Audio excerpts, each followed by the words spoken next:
जय हिंद फ्रेंड्स, आप सभी का स्वागत है आज की इस करंट न्यूज़ में, जिसमें ये बताया गया है कि जनवरी से सितंबर तक 2025 के बीच में कर्नाटक में लगभग 120 चरम मौसम घटनाएं हुई हैं, मतलब हाई लेवल की, जो पिछले 4 वर्षों में सबसे ज़्यादा दर्ज की गई है। आंधी तूफान, बिजली गिरना और भारी वर्षा, बाढ़, भूस्खलन इसमें शामिल हैं। इसके प्रभाव में 117 लोगों की मौत हो चुकी है और 62,586 हेक्टेयर फसलें क्षतिग्रस्त हो चुकी हैं, मतलब बर्बाद हो चुकी हैं, डिस्ट्रॉय हो चुकी है। 944 जानवरों की इसमें मतलब डेथ भी हो चुकी है। विश्लेषकों के अनुसार अगर देखा जाए तो जलवायु परिवर्तन के स्पष्ट संकेत यहीं से दिखाई पड़ते हैं। क्यों अहम है ये खास खबरें? इसलिए क्योंकि यह खबर स्थानीय ही नहीं बल्कि राष्ट्रीय स्तर पर चिंता का विषय बनी हुई है। दक्षिण भारत में ऐसे मौसमी बदलाव अक्सर करके नहीं देखे जाते हैं और बुनियादी संरचनाओं में प्रभावित ये संकेत ठीक नहीं हैं।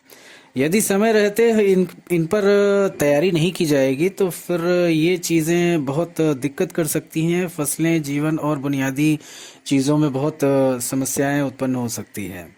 इस दिशा में नीति निर्माताओं और राज्य सरकारों की, स्थानीय प्रशासन और उनके कदम उठाने का जो लेवल है, ये बहुत महत्वपूर्ण माना जाएगा। नेक्स्ट, आज की जो खबर है, अफगानिस्तान और इंडिया के बीच हवाई माल ढुलाई जल्द से ही स्टार्ट हो जाएगी, जिसमें भारत विदेश कार्यालय के एक वरिष्ठ अधिकारी ने बताया है कि भारत अफगानिस्तान के बीच हवाई माल उड़ाने जो है बहुत जल्द ही स्टार्ट हो जाएगी। इसमें दिल्ली और अमृतसर से काबुल तक के मार्ग शामिल होंगे। यह कदम दोनों देशों के बीच व्यापारिक और आर्थिक संबंधों को पुनर्जीवित करेगा। इसकी खासियत यह है कि अफगानिस्तान जैसे देश के साथ वाणिज्यिक संबंधों को मजबूत करना, मतलब इकोनॉमिकल अगर एस्पेक्ट्स को देखा जाए तो मजबूत करना बहुत अच्छा रहेगा। यह मार्ग सीमावर्ती राज्य, उत्तर भारत तथा स्थानीय व्यापारियों के भी अवसर को प्रदान करता है। सुरक्षा, लॉजिस्टिक, वित्तीय स्वीकृति जैसे बुनियादी मामलों में भी यह काम करेगा, जिसमें काफ़ी चीज़ों से, इन सब चीज़ों में फ़ायदा होगा और यह सफल भी रहेगा। आगे की न्यूज़ ये है कि भारत के प्रधानमंत्री नरेंद्र मोदी दक्षिण अफ्रीका के जोहान्सबर्ग में 3 दिवसीय G20 शिखर सम्मेलन में हिस्सा ले रहे हैं। इस सम्मेलन में वैश्विक दक्षिण देशों के सामने आने वाली जियो आर्थिक चुनौतियों पर विशेष रूप से चर्चा होगी।